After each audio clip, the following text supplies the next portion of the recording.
So hello everybody, I've finally decided to put up another video.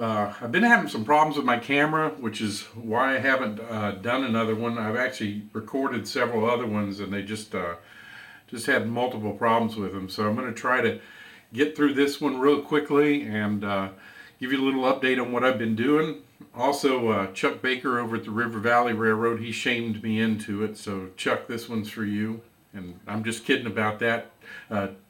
Chuck, you know, he's been a great supporter of mine, so we're having a contest together. I guess a couple months ago, I sent him some coal hoppers. They're 12 Santa Fe coal hoppers, each individually numbered, roundhouse ones. They're already built. So if you want to get in on the drawing for that, make sure you get my subscription level up to 200. Chuck's already got his up to 4,000, which is where he needed to be for the contest to take place. So as soon as I hit 200, we'll draw for those coal hoppers. And I think they'll be a good addition to your railroad. So anyway, I wanted to talk about a couple of little things I've been doing. I haven't done too much on my layout recently, but just give you an update. One of the things is making trees, and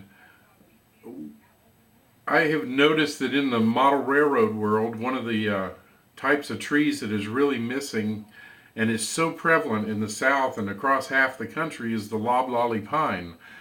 So I kind of found a little article online of how to make them, and I've been trying it myself, so I'm just gonna give those tips to you, and maybe you can make your own. Here is a picture of the one that I've been doing.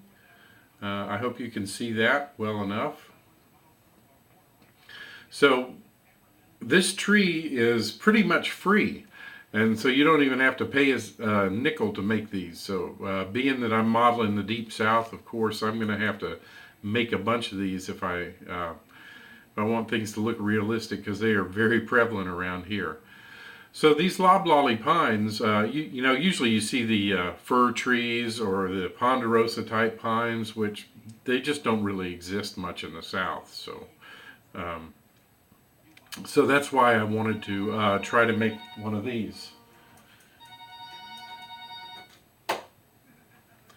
So anyway, sorry the phone rang there a minute. So this loblolly pine is actually made with goldenrod, believe it or not. So what I do after you, and that's another point, that goldenrod's blooming right now, and don't get it mixed up with ragweed, because I know a lot of people are allergic to ragweed. I surely am. But they look very similar. So goldenrod blooms with a yellow flower, just like ragweed does. Go online and you'll see some pictures of the leaves, which will help you identify one versus the other.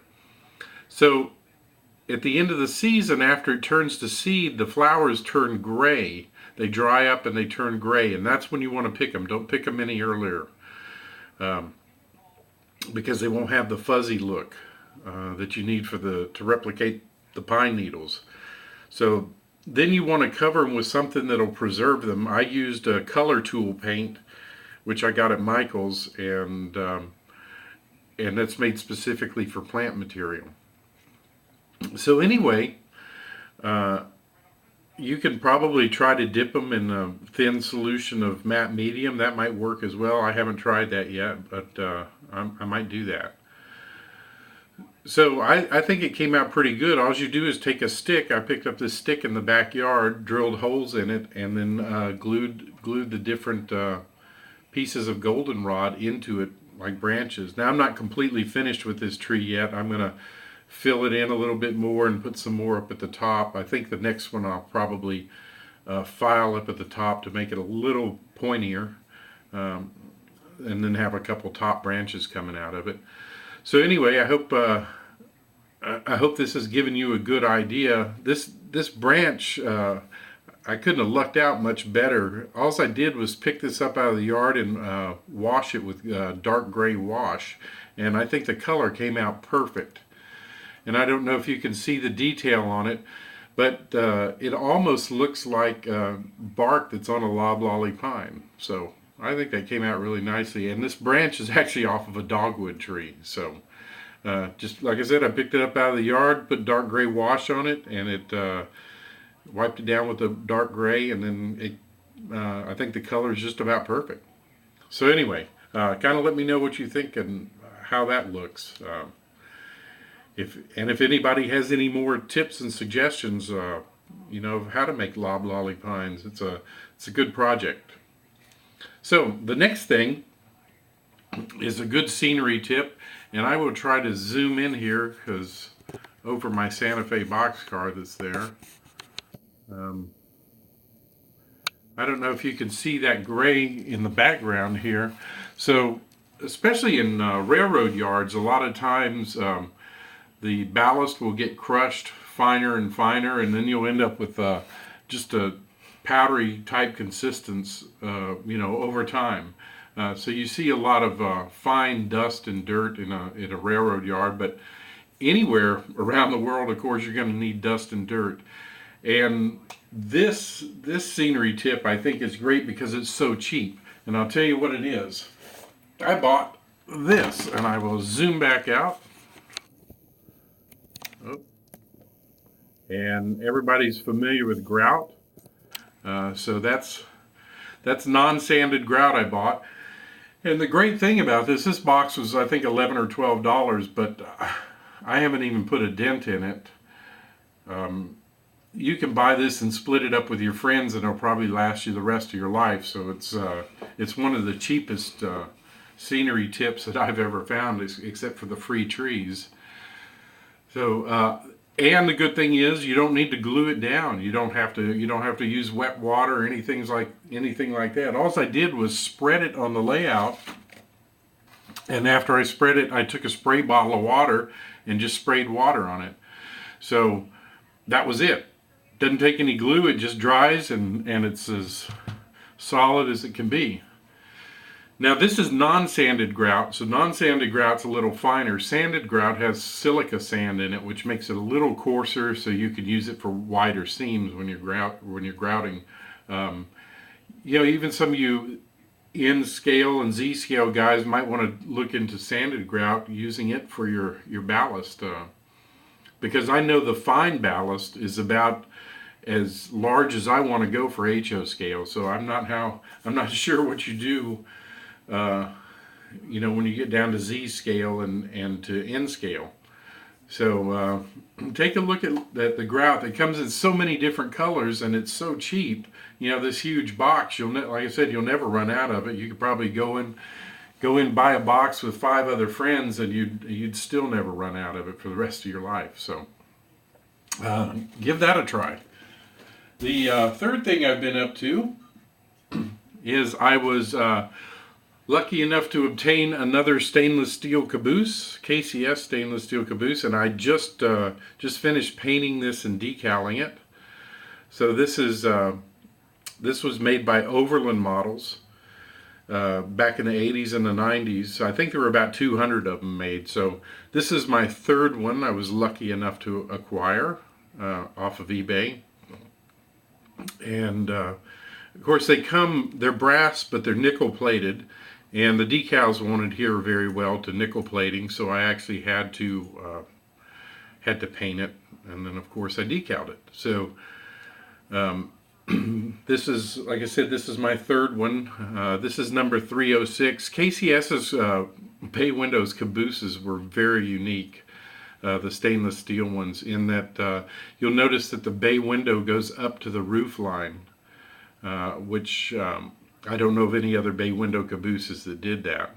At least not this size caboose. So also they had one window on each side, which most of the ones you'll buy either from Athearn will have 3 windows on each side, or 2 windows like the ones you get from Walthers. So this is a very accurate representation of what their cabooses look like. A couple of unique features were the wraparound handrails on the porches, and also the marker light that was also on top. Instead of having a marker light on the ends of the caboose, like most cabooses do, there were actually a marker light on a pole up on the top of the roof. So just a unique little caboose. I used the Vallejo paints, their metal paints, to paint this. I use the silver color. They have different shades. I love the Viejo paints in that you can make a lot of mistakes with them, and I'm not the best painter in the world, so being able to make mistakes is a good thing. They clean up easily, and if you apply them a little too thickly, they really level out nicely. So once I do that, I put the decals on, and then I'm going to go back, of course, and cover it with either some dull coat or some gloss coat, kind of depending on the level of weathering I want. You can see one of my other ones here. This is a different one.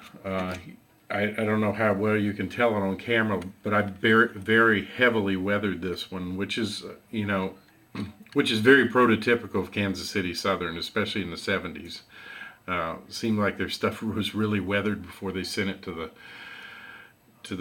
the shop to be washed. So, and another interesting thing you'll note is this caboose number 326 had a yellow stripe, whereas the rest of them, there were about 50, had the red stripe at the bottom. So little anomalies in the paint shop. Sometimes the red stripe would actually go all the way around on the back, and sometimes it wouldn't.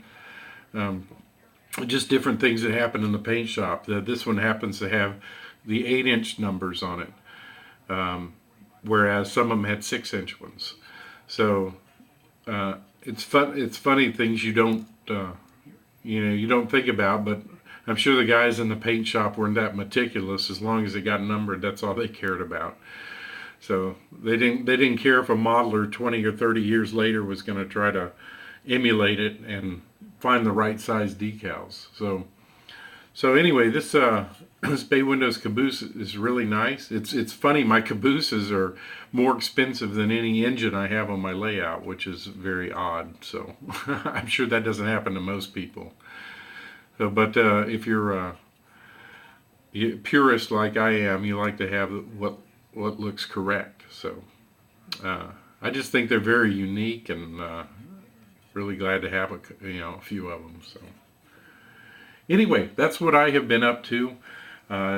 Don't forget to go over and visit Chuck at the River Valley Railroad and look and like and subscribe to his channel, and like and subscribe to this video. If you have any comments, leave it for me, and I know I'll appreciate anything. I think we can all learn a lot from each other. Thanks, and have a good one.